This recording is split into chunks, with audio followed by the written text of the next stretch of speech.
guys, this is Anthony back with another SOTA Street Fighter Round 4 review. This time we're looking at Fei Long. These are all 5 versions of him. The one in the center with the black pants is the player 1. Then we have the blue pants, yellow pants, red pants, and then the grayish, tannish brown pants. They all have the exact same paint application except for the red one, which for some reason has this darker overspray. Now I don't know if that's supposed to be like that or not. It's hard to tell from pictures of other people's figures, and it might just be too much shading. It's possible, but I'm gonna bet that they meant to make him red darker. I don't know why though. It just looks like there's too much of it to be a mistake.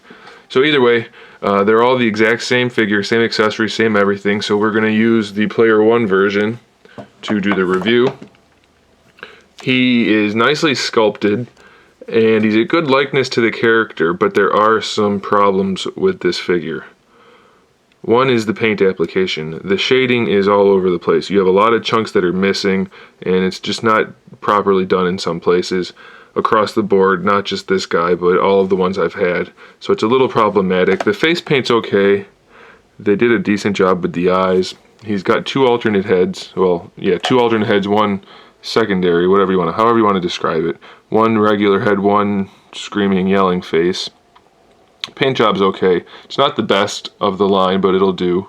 He does have his teeth painted in there, so that's pretty nice job. He's got these 2 open hands with grooves cut in them for the nunchucks that he comes with, which are just basic plastic sticks with metal chain on them. Metal chain's a nice touch, but the sticks themselves have no detailing at all, but it's okay. It's not a big deal. His 1 pointing finger and 2 fist hands. So decent batch of accessories. Maybe could have had a little more since he's relatively small. He's only 6 1/4 inches tall. So he's a little bit shorter than the rest of the figures, which is accurate. But since he's smaller, I would have liked to get a little bit extra in the accessory department. Either way, the articulation-wise, ball peg head, but it's very limited on this guy. You get very little range of motion in any direction other than the swivel. Ball disc shoulders, he's pretty good about this because he's got a good range of motion due to the sculpt. So that's a pretty good detail. I'm okay with that. Bicep swivel, double jointed elbows, wrist swivel, and a wrist pivot. Ab crunch, which works pretty well. It bends down okay. The shading is a problem though again. Bends back pretty well. Again, there's no shading on the front. Waist twist, T-jointed ball disc hips, which are almost always loose on this guy. This is one of his biggest problems. From the waist down, the articulation's a little iffy. The T-joint ball disc hips are really loose, so you're going to have trouble posing him, but they do have a pretty good range of motion, so that is one good thing about it. Thigh swivel, double jointed knees. The knees are okay. The ankle joints, the swivel here always gets stuck, so I'm not even going to mess with it if it doesn't go right away. Those are both stuck, so I'm not going to do that. The paint application on the white parts is just horrible. On all the different color variants, it's just a really bad paint application. It doesn't stay on, you can see through it, it's just not good.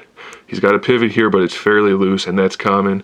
He's got a swivel, which gets stuck all the time, and it doesn't line up perfectly on some of them. This one's okay, but it just makes it really hard for him to stand with the loose hips, loose ankles. Some of them, let's see if I have any that are like this right now. The swivel is either stuck or really loose, and the toe joints are also really loose. So it's very difficult to get this guy to stand. The hips and the ankles combined, it's just problematic. So the sculpt is good. From the waist up, it's a solid figure. From the waist down, it gets a little iffy though, as far as articulation and paint goes. As you can see on this one, the blacks are a little all over the place. It's like they polished it in some areas, and they shouldn't have. So, do I recommend the figure? I do. He's one of the super Street Fighter characters, so a lot of people are happy to pick him up. It's a decent figure, it's just got some problems. So it's up to you whether it's worth picking up. I'm going to say yes, if you're a Street Fighter fan, get him. He's not horrible, and you can live with the problems once you get him in a good pose. But don't expect to be blown away. He's got a few too many problems to classify him as a must-get. So there it is, guys. Thanks for watching. Stay tuned for the rest of the round 4 reviews, and then a whole nother batch of figures. Another's not a word, by the way. Another whole batch of figures. And in the meantime, keep collecting.